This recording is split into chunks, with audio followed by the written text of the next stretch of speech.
ఓం అస్మద్గురుభ్యో నమః. లక్ష్మీనాథసమారంభం నాథయామనమధ్యమాం అస్మదాచార్యపర్యంతం వందే గురుపరంపరం.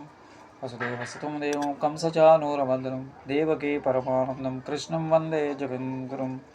ప్రియ భగవద్బంధువులారా, ఈరోజు మనం భగవద్గీతలోని కర్మయోగంలో 40వ శ్లోకం అర్థాంశం. ఇంద్రియాణి మనోబుద్ధి అస్యాధిష్టానమస్యతే ఏతైర్విమోహ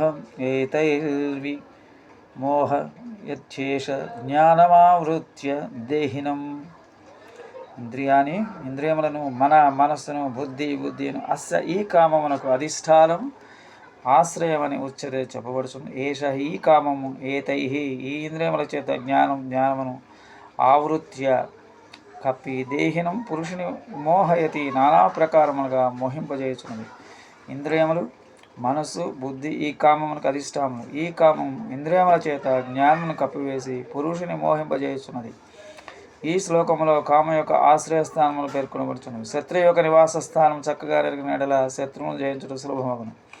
పై శ్లోకంలో శత్రువు యొక్క బలస్వరూపం తెలుసుకున్న సాధకునకు ఆ శత్రువు యొక్క ఆశ్రయ నివాస స్థలము తెలపబడుచున్నవి. కామపిశాచం 1 ఇంద్రియములు, 2 మనస్సు, 3 బుద్ధి ఇవి ఆశ్రయించుకున్నాను కనుక ముందుగా ఇంద్రియములు అరికట్టవలను. ఈ విషయం గురించి తర్వాత శ్లోకంలో వివరించబడుచున్నది.